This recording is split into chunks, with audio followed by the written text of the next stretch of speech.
ketika kita datang ke Nias itu situasi dan kondisinya itu cukup menyedihkan. Ternyata mereka juga menjadi korban kekerasan di rumahnya. Karena banyak anak-anak di Nias itu yang mendapatkan kekerasan di dalam rumah, mereka itu nggak tahu mau berlindung kemana gitu. Jadi ketika kita buka layanan drop-in center di Nias, ya mereka seperti menemukan suatu tempat di mana mereka bisa aman. Ada anak-anak yang melahirkan, kemudian bayinya meninggal, bahkan staf PKPA yang menguburkan bayinya gitu. Jadi lebih banyak kasus-kasus yang mengharukan di PKPA-nya sendiri. Saya sendiri mendampingi kasus itu 10 tahun ya. 10 tahun. 10 tahun. Karena di 10 tahun itu kita tidak bicara satu kasus 1 bulan. Tapi kita bicara 1 hari 3 kasus.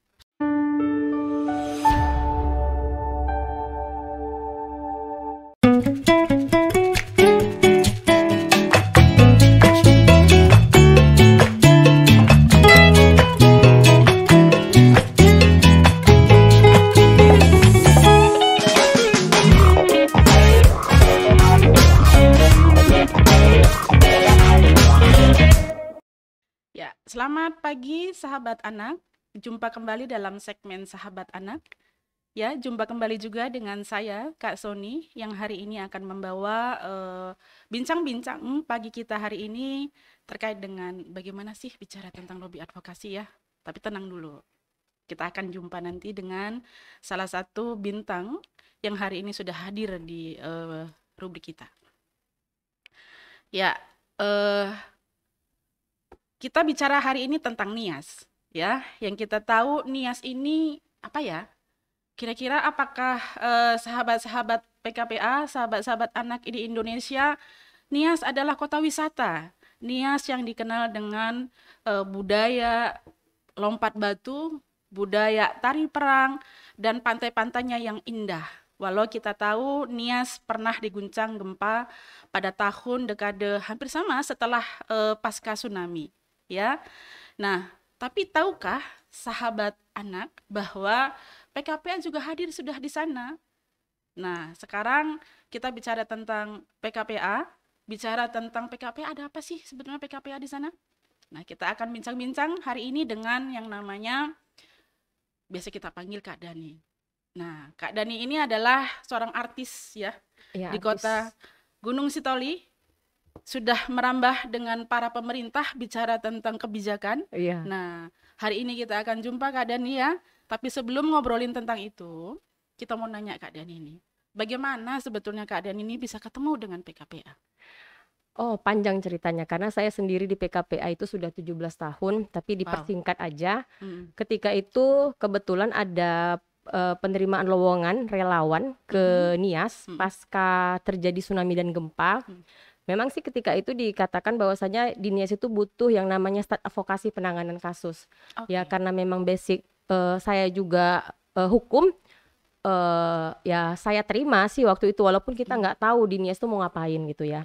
Nah tapi seiring dengan berjalannya waktu saya bekerja di Nias, kemudian saya seperti menemukan apa ya, passion saya tuh di situ gitu. Karena memang ketika kita datang ke Nias itu situasi dan kondisinya itu cukup menyedihkan, ya, cukup menyedihkan, di mana anak-anak itu juga menjadi korban tsunami dan gempa, dan kemudian ternyata mereka juga menjadi korban kekerasan di rumahnya gitu. Jadi akhirnya saya memutuskan untuk tinggal lebih lama di Nias bersama dengan PKPA.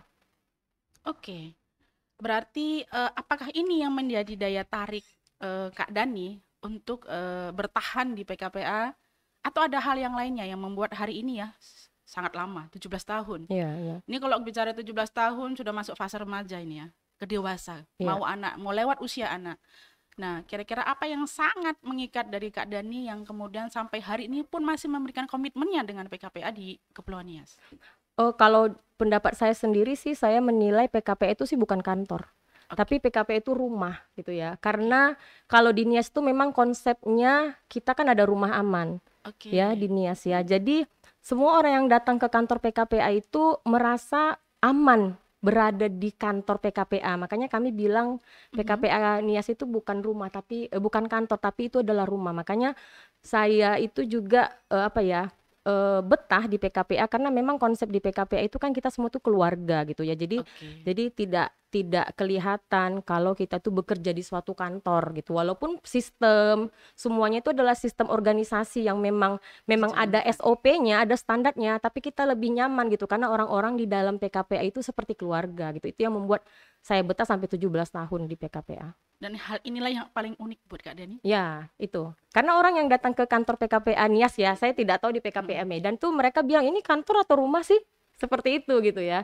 Jadi saya merasa kalau mereka sudah bilang kantor kita itu rumah, berarti mereka nyaman ada di kantor kita gitu. Oke. Nih Kak Dani sudah ketemu ya, ada hal yang memang unik di PKPA yang membuat Kak Dani bertahan. Sekarang kita bicaranya dari sisi pendampingan Kak Dani. Apa yang bisa ditemukan dari kerja-kerja pendampingan? Ini ngomongin tentang, tadi kan bicaranya tentang pendampingan anak ya, menyedihkan situasi dan kondisinya. Nah sekarang apa yang membuat atau temuan-temuan apa yang kira-kira ini unik, tapi uniknya bukan unik lucu ya, tapi uniknya yang membuat sampai saat ini PKP itu sangat concern dengan isu-isu pendampingan di sana?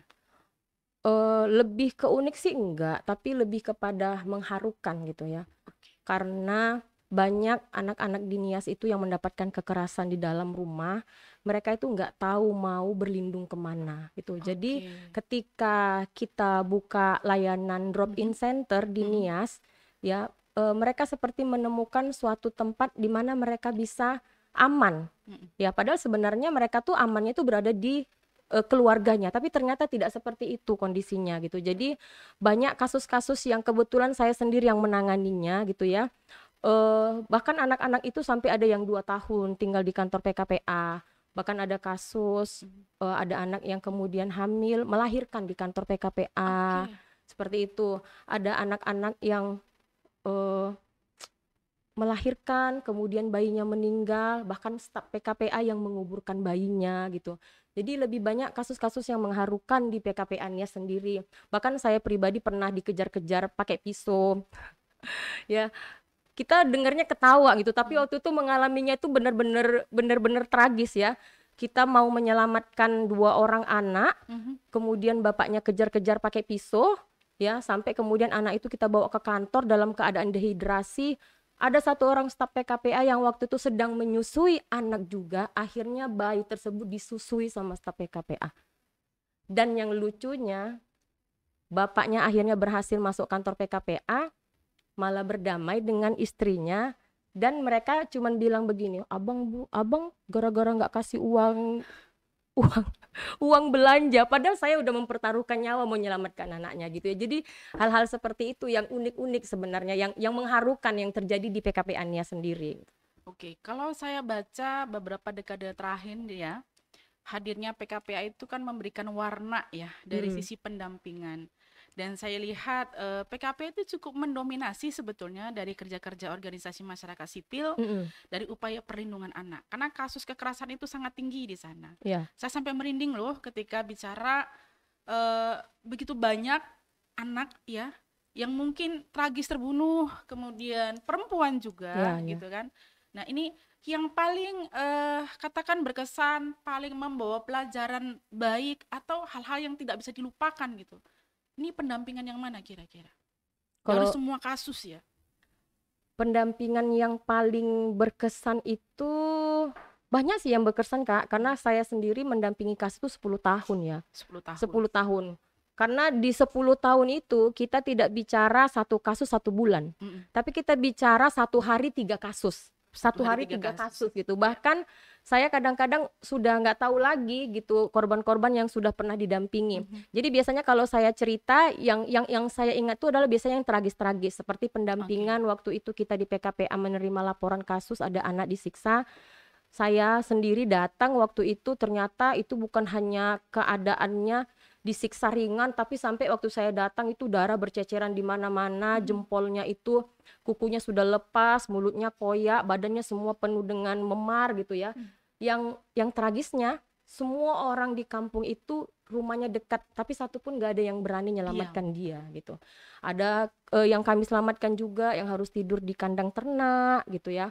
Kemudian bahkan saya sempat dengan Mala, direktur kita sekarang, kami datang menyelamatkan anak di daerah Nia Selatan. Itu anak itu masuk ke dalam kandang ayam karena dia korban pemerkosaan dari gurunya. Jadi ketika dia mau sekolah, teman-temannya tuh ngejek gitu. Akhirnya dia malu dengan baju pramuka. Waktu itu dia masuk di kandang ayam dan dia tidak mau keluar selama berminggu-minggu. Kami bawa ke PKPA, ya dia senang gitu dibawa ke kantor PKPA. Akhirnya dia kembali lagi ke sekolah gitu. Jadi banyak kasus-kasus yang apa ya, yang terkesan gitu untuk saya, terutama untuk anak-anak yang tinggalnya di drop-in center. Karena kalau anak sudah tinggal di drop-in center, kita itu berproses dengan mereka. Ya bahkan hidup kita itu bisa Bersama dibilang mereka. bersama dengan mereka gitu. Apa yang kita makan, bahkan kadang-kadang ya kita nganggap mereka tuh bukan anak dampingan lagi gitu, udah seperti adik dan seperti anak gitu. Bagian dari hidup sendiri. Bagian dari hidup sendiri. Kalau misalnya kita jalan-jalan, kita ngingatnya mereka, kita belum belikan baju ya untuk dia gitu. Jadi bukan seperti anak dampingan, tapi udah seperti saudara gitu. Kalau mereka sudah tinggal di drop-in center. Jadi uniknya drop-in center PKPA Nias itu kita kan punya batas waktu tuh 2 minggu. Tapi jarang korban yang ada di PKPA itu Nias itu mereka tinggalnya 2 minggu. Bahkan ada yang 2 tahun. 2 tahun ya? Ada yang 2 tahun. Dan itu PKPA sendiri semua yang PKPA gitu ya. Walaupun kemudian kan semakin lama itu kan kadang-kadang kan subsidi dari kantor tuh kan semakin menurun karena harus berbagi dengan korban-korban yang lain. Jadi akhirnya kami staf-staf di Nias itu setiap gajian itu selalu buat list. Ya kita tandoi itu teman-teman PKPA Nias untuk kasih subsidi untuk anak dampingan di situ. Karena itu ingat di awal-awal itu PKPA ada, bisa bersamaan dalam waktu bersamaan itu ada 5 bahkan anak-anak tinggal di kantor PKPA gitu di Nias. Oke. Dalam setiap bulan berapa kasus sih? Wah, itu tidak bisa. Memang kita punya register kasus. Register kasus yang kita punya itu biasanya kasus-kasus yang datang terus memang kita yang tanganin gitu ya dari awal sampai akhir. Tapi kan sekarang kita sistemnya refer gitu ya, ada rujukan. Kan ada beberapa pemerintah yang kita advokasi kemudian mereka sudah membuka layanan-layanan penanganan kasus. Nah, itu banyak juga kasus yang kemudian kita refer ke mereka dan banyak juga kasus yang hanya kasusnya minta nasihat melalui telepon saja gitu. Jadi satu hari itu minimal 1 kasus memang. Ya tidak pernah dalam 1 hari itu tidak ada kasus, tapi kebanyakan 1 hari itu 3 kasus tuh datang ke PKPA Nias. Bisa dibayangkan ya, Iya. bisa sampai 100 kasus dong. Bisa dibayangkan bagaimana staf PKPA Nias menangani kasusnya. Dalam 1 bulan Iya, ya. seperti itu. Ini sebelum kita ngomongin kemitraan ya, karena tadi kita bicaranya ada lembaga rujukan, ada kemitraan dengan multi pihak ya, dengan para pemangku kebijakan tentu. Nah, belum bicara tentang kebijakan, kita mau nanya dulu nih, ada nggak ya kasus ya yang terjadi di Kepulauan Nias, kemudian sampai upayanya dibawa ke pengadilan, dan itu PKPA bisa memenangkannya, ini seandainya gitu, ada di pengadilan, atau memang sampai lembaga rujukannya harus sampai ke Medan? Ada itu waktu itu kasus seorang ayah yang memperkosa anaknya sampai hamil ya. Itu akhirnya si pelaku tuh dihukum maksimal. Hukum maksimal tuh 15 tahun ya. Tapi ternyata dalam mendampingi anak itu bukan selesai ketika pelaku dihukum, enggak. Justru perjuangan kita itu dimulai ketika pelaku itu dihukum, apalagi kalau pelakunya itu adalah keluarga sendiri. Otomatis ketika ayahnya masuk ke dalam penjara, mereka tidak ada yang membiayai. Ya, jadi kasus itu korbannya memang 1, ya anaknya perempuan, tapi dia meninggalkan 6 orang anak yang lain. Jadi nggak mungkin kita hanya menyelamatkan si korbannya saja, sementara adik-adiknya yang 6 orang kita biarkan tidak ada yang membiayai, karena kebetulan kasus itu mamanya sudah meninggal gitu. Akhirnya kita bermitra dengan pemerintah Kabupaten Nias ya, mereka membantu untuk Kota Gunung Sitoli. Mereka membantu untuk mengurus surat pindah dan segala macam. Kita cari mitra waktu itu di Batam. Nah, ke-7 orang anak ini kemudian akhirnya sekolah di Batam. Alhamdulillah sih mereka sudah kuliah ya. Sudah berhasil lah. Jadi menyenangkan ya, cerita-cerita itu sebenarnya akhirnya jadi cerita yang menyenangkan gitu, karena mereka kemudian dari kita bilang dari peristiwa yang menyedihkan itu ternyata membuka pintu bagi untuk mereka untuk menjadi orang yang lebih baik lagi gitu, walaupun dengan proses yang penuh dengan air mata kalau saya bilang, karena kasus itu dia umurnya 15 tahun, hamil diperkosa ayahnya gitu, waktu melahirkan anaknya dalam kondisi yang cacat. Kita pikir waktu itu dia nggak sayang dengan anaknya. Waktu anaknya meninggal, saya sebenarnya sampai sekarang masih menyesal. Saya bilang, dia udah meninggal anakmu ya. Saya seenteng gitu bilang sama dia, di anakmu udah meninggal ya. Ternyata dia nanggapinya nggak seperti itu. Dia nangis, anakku gitu. Ternyata dia sayang dengan anaknya. Ya, ternyata dia sayang dengan anaknya, walaupun anaknya itu baru 2 hari lahir terus langsung meninggal gitu ya. Nah, akhirnya mereka semuanya di Batam sekolah dan alhamdulillah sukses semuanya. Ya, Kak Deni. Ini kan saya betul-betul merinding, bisa keluar nih air mata ya, saya sebagai seorang perempuan dan seorang ibu gitu. Pernahkah di ranah pengadilan kita memenangkan kasus atau perwalian ini, perwalian anak? Karena kan tadi perwalian, tidak ada yang dia hamil, kemudian tidak ada yang menanggung jawabi, dan usianya masih anak, dan keluarga juga nggak mau tahu, katakan begitu. Nah, ini seperti apa PKP? Ada beberapa kasus, bahkan kalau bisa dibilang ini menurut pendapat hakimnya, waktu itu PKPA adalah lembaga pertama yang mengajukan perlindungan sementara untuk korban. Jadi waktu itu kan ada tuh satu pasal di Undang-Undang KDRT bahwasanya korban itu boleh memohon perlindungan sementara gitu ya. Sebenarnya yang memohon itu adalah polisi. Tapi kemudian kita masuk sebagai lembaga sosial masyarakat waktu itu untuk mengajukan. Jadi hakimnya juga bingung nih. Ini belum ada nih hukum acara yang mengaturnya ya. Kita nanti keluarkannya putusan atau penetapan. Pak, aku jangan ajak diskusi di situ, Pak. Yang penting aku mau ngajukan surat perlindungan sementara. Itu terserah Bapak mau buat penetapan atau putusan. Yang penting kami mau anak ini diserahkan kepada kami untuk kami lindungi. Karena keluarganya semuanya pada mau ngambil anak ini. Ya, pada mau ngambil anak ini dengan tujuan untuk menyelamatkan si pelaku. Ya, karena kan pelaku adalah ayahnya sendiri gitu. Jadi akhirnya keluarlah waktu itu putusan pertama, bukan penetapan. Padahal sebenarnya perlindungan sementara itu bentuknya penetapan, tapi dia keluarkan putusan.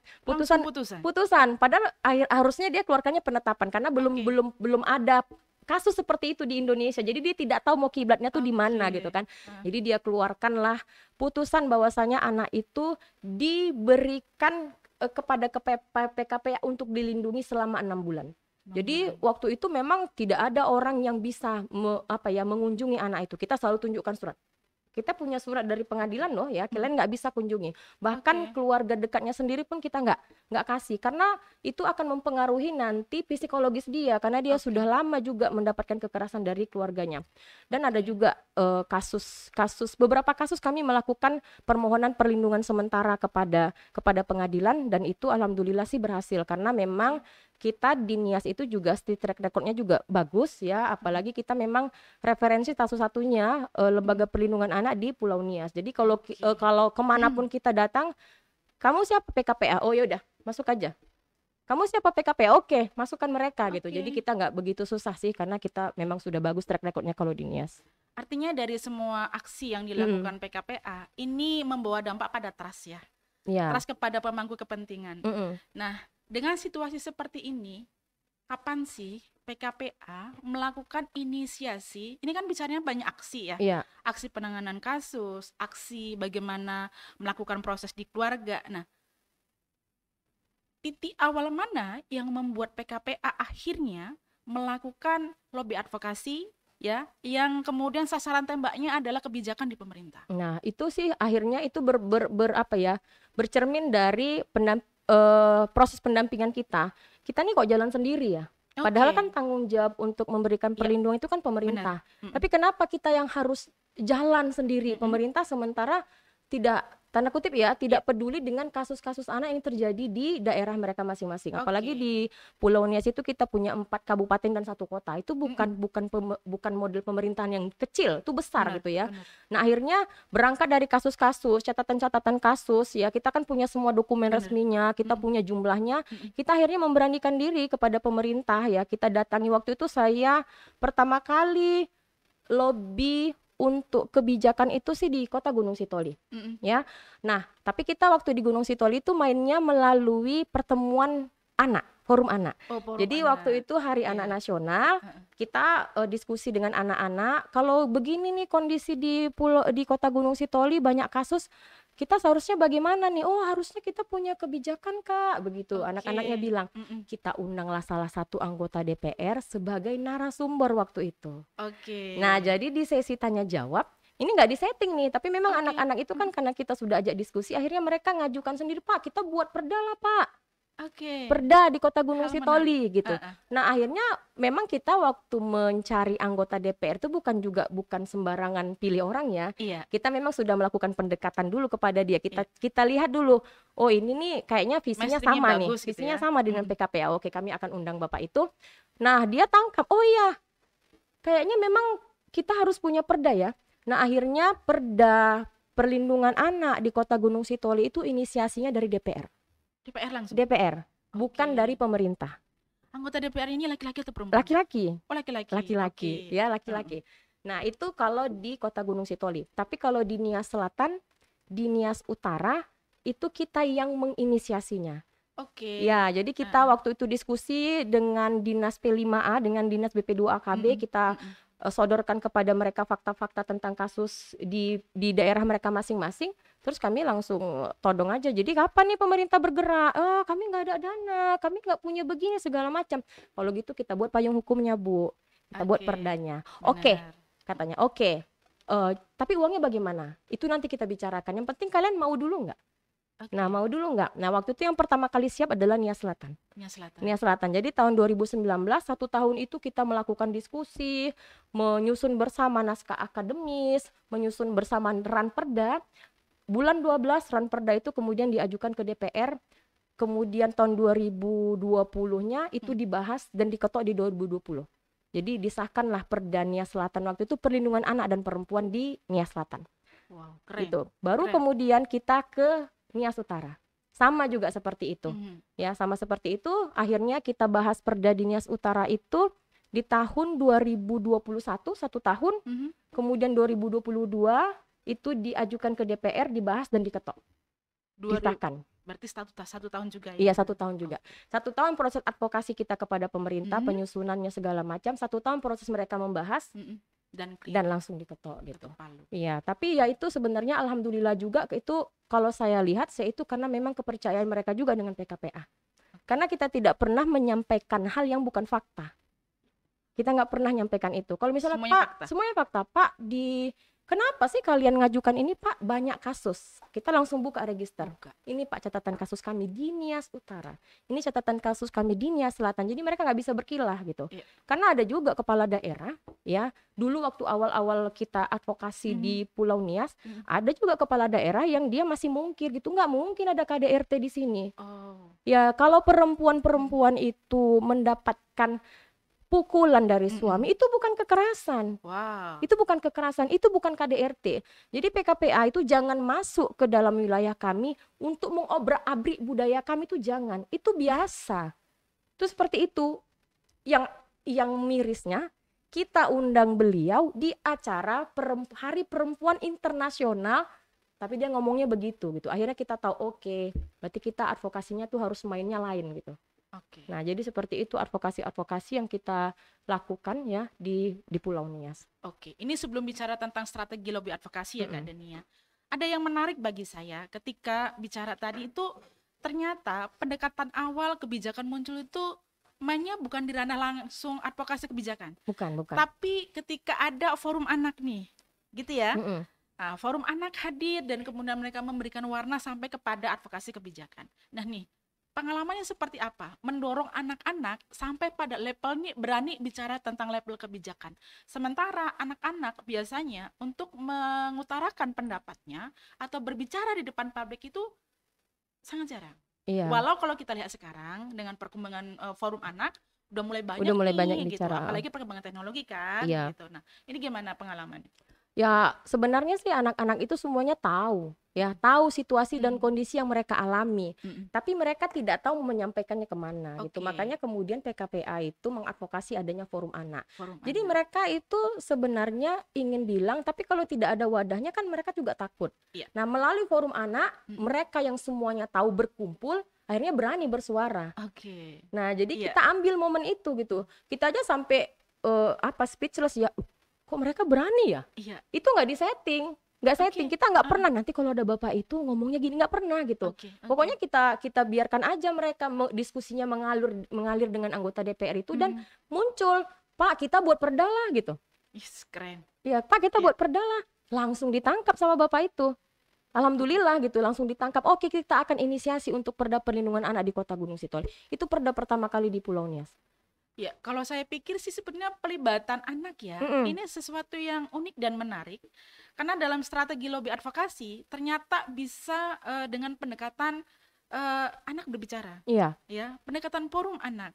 Nah, artinya ketika bicara lobby dan strategi advokasi, mereka bisa menjadi bagian salah satu yang mengisi di situ. Benar, benar, iya. Nah, sekarang kita balik nih, ngomongin strategi lobby advokasi.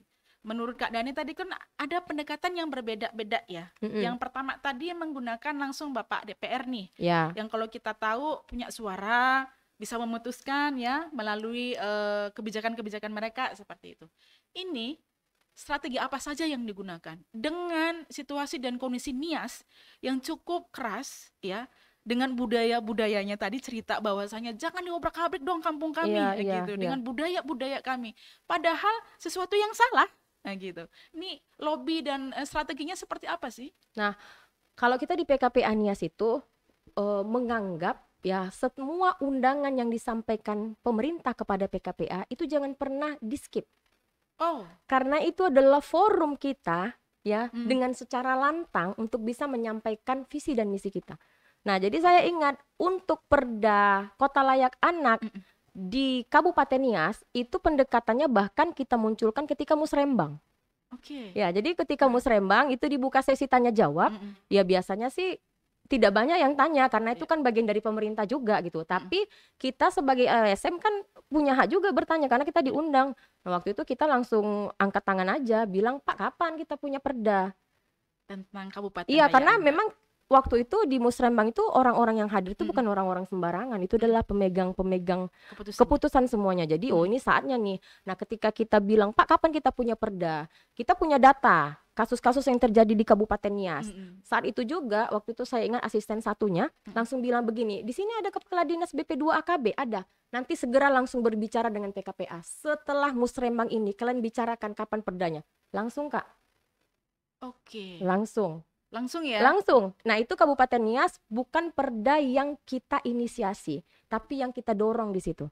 Jadi ada 2 perda yang kita inisiasi, kita benar-benar terlibat di dalamnya sampai bahkan pendanaan, tapi ada 2 perda yang kita dilibatkan untuk menyusunnya saja tanpa kita mengeluarkan dana gitu. Kita dilibatkan sebagai konsultan di dalamnya. Itu adalah perda Kota Gunung Sitoli dan perda di Kabupaten Nias. Satu sih yang masih belum bisa tersentuh itu di Nias Utara. Nias Utara itu selain aksesnya juga sangat jauh sekali, ya kita tentunya pasti akan mulai dari yang dekat dulu gitu, dari yang di depan mata dulu. Kan lucu juga kalau kita main yang jauh tapi yang di sekitar kita itu nggak kita rangkul gitu ya. Makanya kita main yang di dekat dulu gitu. Insya Allah sih nanti mungkin program 5 tahun ke depan tahun 2024 kita akan mulai lagi ke Kabupaten Nias Barat. Sebenarnya kita sudah mau mulai tapi beberapa kali permintaan audiensi kita itu tidak pas tanggalnya dengan pemimpin daerahnya gitu. Jadi masih belum bisa ketemu. Nah, berhasilnya PKPA dalam melakukan lobby-lobby advokasi nih, yang kemudian lahir kebijakan-kebijakan perda mengisi pada ruang-ruang Kabupaten Layak Anak ya, karena dengan sendirinya pasti mendorong pada itu. Gitu. Nah, ini Kak Dani, kira-kira catatan penting apa sih yang harus kita perhatikan ketika kita melakukan lobby-lobby advokasi tentang kebijakan ini?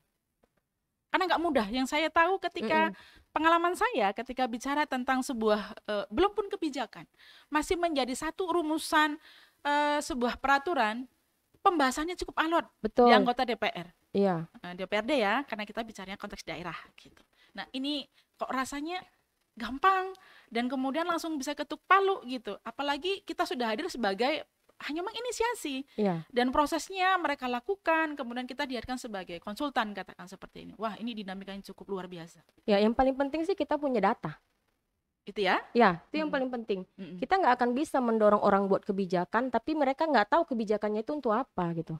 Oke. Iya kan? Iya. Jadi yang penting kita punya data. Kita punya data, kita ceritakan sama mereka bahwasanya data yang kita punya itu tidak ada pihak yang bisa yang menolak yang atau membantah. Iya, yang membantah, dan tidak ada juga pemerintah yang selama ini mendampingi kasus-kasus itu. Ya, saya bahkan sering melakukan ini. Mungkin ini ekstrimnya, tapi di PKPNS kami lakukan. Saya sering bilang begini, kalau Bapak tidak buat P2TP2, contohnya P2TP2. Kalau tidak buat P2TP2 tahun ini, nggak apa-apa sih Pak, tapi nanti korban-korban dari daerah Bapak, saya langsung antar saja ya ke rumahnya Pak Kadis ya. Ya, saya antar aja ke rumah Pak Kadisnya. Loh, jadi maksud Ibu saya yang nangani. Loh, ya iya. Jadi Bapak mau yang mana nih? Kita sama-sama nih jalan susun bersama, atau PKPA kemudian lepas untuk kasus daerah-daerah Bapak langsung kami serahkan. Oke. Mana Bapak mau? Ya kita susun lah Bu. Ya kita punya lembaganya dulu ya. Tolong dampingi dulu kami dalam setahun ini. Nanti kalau sudah bagus tahun depan Ibu boleh boleh kasih kasusnya ke kami. Seperti itu. Ya bahkan saya juga selalu ingatkan ke pemerintah daerah, ke kepala-kepala dinas yang sering kami datangi untuk audiensi, PKPA itu bukan pemerintah. Benar. PKPA itu lembaga swadaya masyarakat yang sewaktu-waktu kami pasti akan pergi dari sini. Benar. Tapi kami tidak mau pergi dalam keadaan ketika kami datang tidak apa-apa dan kami pergi Nias ini juga tidak punya apa-apa gitu. Jadi sebelum kami pergi, kami juga harus mempersiapkan kemana nanti mereka akan datang ketika kami pergi. Saya selalu bilang seperti itu dan itu memang fakta ya Kak. Iya, kita kan nggak bisa jamin kita akan selamanya di daerah tersebut gitu. Makanya teman-teman juga yang bekerja di PKPA khususnya ya harus selalu ingat itu gitu. Agar tujuan kita mengadvokasi itu tahu harus dapat hasilnya. Karena kalau kita berpikir ya udahlah nanti aja kan kita masih lama, enggak seperti itu. Kita pindah-pindah daerah gitu. Makanya harus ada dampak yang memang bisa kita hasilkan dari kegiatan-kegiatan kita di daerah-daerah itu gitu. Setidaknya hari ini kita sudah dapatkan 1 kota dan 2 kabupaten terkait dengan kebijakan atau Perda Perlindungan Anak dan Perempuan ya. 1 kota 3 kabupaten. 3 kabupaten ya. Oke. Nah ini bicaranya dengan pemangku kebijakan yang sering ketok palu nih, anggota DPR gitu kan. Dari semua pembelajaran ini, apakah ada membawa dampak ke mereka yang secara mandiri mau belajar nih dengan PKPA? Tadi kan kita bicaranya PKPA itu kan bukan pemegang kuasa tertinggi di sebuah negara, karena sebetulnya tanggung jawab negara kan gitu ya. Nah, ada nggak mengusik mereka yang kemudian mau belajar yang memang belajar dari PKPA tentunya untuk bisa memperkuat di sisi pemerintah mereka sebagai pemilik kebijakan? Sampai saat ini sih belum ada yang seperti itu. Tapi biasanya kalau dalam rapat-rapat pembahasan itu pasti ada pro dan kontra ya. Pasti ada orang yang aduh ini kenapa harus ada perda ini, masih banyak lagi perda-perda yang lain yang kita butuhkan. Nah tapi ada juga yang pro sama kita. Itu biasanya yang pro itu adalah yang biasanya keluarga mereka itu pernah menjadi klien PKPA. PKPA ini bisa dipercaya loh. Saya pernah keluarga saya mereka dampingi. Mereka tuh seperti ini. Percayalah yang mereka sampaikan tuh benar gitu. Karena mereka lihat langsung bagaimana kita di lapangan tuh mendampingi kasus tuh benar-benar Kak. Kakak pasti tahu sendiri di mana korbannya, kayak mana jemputnya, kayak mana kita melindungi, memfasilitasi mereka, bahkan kita datangi sekolahnya, kita datangi kepala desa agar dia bisa direhabilitasi dan segala macam, meyakinkan keluarga. Bukan perkara yang 1 hari kerja gitu, 2 tahun, 3 tahun, bahkan seperti itu. Jadi dia tahu sendiri. Seperti itu juga kejadian-kejadian di tempat-tempat lain di Kabupaten Nias. Biasanya ada anggota-anggota DPR yang memang secara punya pengalaman pribadi, ada anggota keluarga yang pernah kita dampingi, itu seperti itu. Ya, jadi berarti PKPA sudah melakukan berapa tahun nih? Dari mulai melakukan proses penanganan kasus, kemudian berhasil di dalam penanganan ya, perda-perda yang lahir, sampai tahun ini nih PKPA sudah berapa tahun nih di Nias? Maksudnya mengadvokasi perda? tidak dari mulai proses penanganan kasus sampai kemudian lahir perda, Oke. sudah bekerja berapa tahun nih kira-kira PKPA? Kalau penanganan kasus itu dari mulai tahun 2006. 2006. Itu saya ingat karena kasus itu mulai ditangani ketika saya datang ke Nias. Ya. Karena saya koordinator advokasi waktu itu. Dan basicnya Jadi juga hukum ya? Iya, jadi 17 tahun, Kak. 17 tahun. Tapi Oke. kemudian baru pemerintah itu terbuka hatinya untuk membentuk kebijakan itu tahun 2008, itu di 2017. 2017 Oke. itu dibahas Perda Perlindungan Anak Kota Gunung Sitoli, 2018 diketok. Oke. Jadi perda. 2019 kemudian 2018 itu muncul pembahasan Perda Kabupaten Nias. Oke. 2019 diketok. Nah, 2019 itu kita advokasi inisiasi untuk Perda di Nias Selatan, 2020 diketok.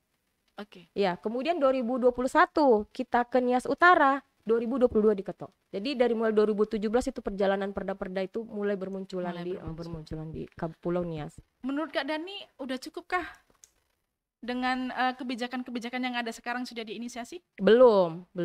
Karena tantangannya sebenarnya adalah dimulainya kerja-kerja pemerintah itu ketika ada payung hukum. Benar. Mereka jalankan nggak? Iya. Karena perda-perda itu kan harus ada juknisnya lagi. Banyak peraturan wali kota, peraturan bupati yang harus mereka terbitkan lagi agar perda-perda itu bisa diaplikasikan, diimplementasikan gitu. Jadi kita juga kadang-kadang sering mengingatkan. Bahkan saya kadang-kadang kalau diundang sebagai narasumber pembanding untuk rapat RKPD, saya selalu ingatkan, Bapak-bapak, saya punya hitungan loh ini berapa juknis dari Perda Kota Gunung Sitoli yang harus dilakukan. Juknisnya tuh ada 11, udah keluar nggak 11-11-nya gitu. Saya hitung gitu kan. Jadi udah keluar nggak yang 11-11-nya. Nah, saya selalu ingatkan seperti itu. Apalagi sekarang tuh kabupaten di Kota Gunung Sitoli itu udah sebagai kota layak anak ya. Iya, Pratama tuh. Pratama ya? Pratama dia gitu. Jadi sebenarnya mereka udah semakin berat gitu. Iya ya. Semakin berat ya. Ada predikat belum tentu menjadi belum lebih tentu ringan, ya? Iya, belum tentu. Kalau ngelihat tren nih ya, sudah ada kebijakan. Kemarin tidak ada kebijakan penanganan, dari penanganan lahir kebijakan. Ngelihat trennya bagaimana nih? Tren kasus yang dari awal sampai sekarang sudah ada kebijakan, berdampak nggak? Berdampak. Alhamdulillah sih, alhamdulillah kalau dari pemerintah Kota Gunung Sitoli sedikit demi sedikit selain mereka sudah UPTD, nah mereka punya UPTD nih, bukan hanya P2T P2A. Oh oke. Ya, mereka sudah naik levelnya ya. Udah punya UPTD PPA, kemudian penanganannya juga sudah mulai bagus ya. Fasilitas untuk korban juga ada, misalnya biaya visum, biaya konsumsi juga udah ada. Nah, perlahan-lahan sih kabupaten kota yang lain itu mulai menyusul, tapi memang kita tidak bisa melupakan dengan kemampuan dari pemerintahnya juga gitu. Apalagi kalau Kota Gunung Sitoli kita nggak khawatir karena memang dia pendapatannya juga besar, PAD-nya juga besar. Tapi dari kabupaten kota yang lain di Pulau Nias tuh PAD mereka tuh masih morat-marit gitu. Jadi memang tetap harus ada dukungan-dukungan dari masyarakat. Nah, makanya berkaitan dengan itu juga di tahun ini kita di Nias itu mengadvokasi rumah aman berbasis masyarakat, Kak. Ya, karena salah satu kelemahan dari layanan-layanan kasus di Pulau Nias itu mereka bisa menangani kasusnya, tapi tidak punya rumah amannya, tidak ada punya rumah aman karena biaya untuk rumah aman itu kan besar. Sewa rumah aman yang jaga konsumsi dan segala macam, mereka selalu menyerah. Di situ, makanya banyak kasus yang kemudian dirujuk ke PKPA untuk rumah aman. Nah, PKPA juga punya kapasitas. Ya, kita nggak bisa banyak terima korban. Kadang-kadang kita rekanan dengan panti asuhan yang ada di Kota Gunung Sitoli. Tapi kan nggak mungkin selama-lamanya sistemnya tuh seperti itu. Ya harus ada yang memang benar-benar sistem yang memang mau serius gitu ya. Nah, alhamdulillah sih Kak, kita kemarin sudah beberapa lembaga kita kunjungi seperti lembaga agama itu kan BNKP itu termasuk lembaga keagamaan terbesar ya. BNKP mereka udah komit tuh Kak, kami akan siapkan nanti satu rumah aman, yang penting ajarin ya kayak mana cara mengelola rumah amannya ya. Oke Pak. Kemudian Katolik ya, mereka juga udah komit. Nah, dari beberapa organisasi Islam mereka juga udah komit. Bahkan ada yang bilang kami nggak punya ruangannya, tapi kami mau kasih dana untuk makannya. Nanti dari yang lain mereka mungkin siapkan ruangannya itu sudah ada. Nah, bahkan ada PPA ya, ini yang sudah ada beberapa yang komit untuk mau menyiapkan rumah aman ya.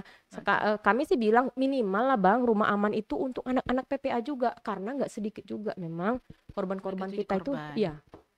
korban-korban itu dari mereka. Ini hal yang unik nih ketika bicara lobby advokasi, lahir nih rumah aman berbasis masyarakat. Sementara yang kita tahu di tingkat kota Medan provinsi ini belum ada berbasis masyarakat, gitu kan.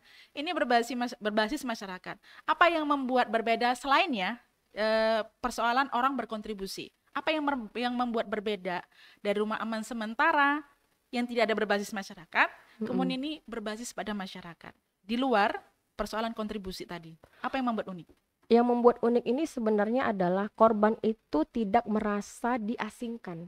Oh, oke. Ya, karena kalau korban tuh datang ke PKPA, kita nggak kenal, dia nggak kenal siapa kita, gitu ya.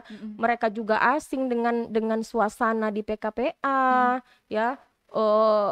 Mereka datang dari daerah lain, tapi kalau kemudian mereka dilindungi di rumah aman yang berbasis masyarakat, otomatis mereka tidak merasa diasingkan karena itu sudah yang mereka hadapin sehari-hari gitu, seperti bahasanya, kebiasaannya gitu. Makanya kita dan kemudian korban lebih cepat pulih.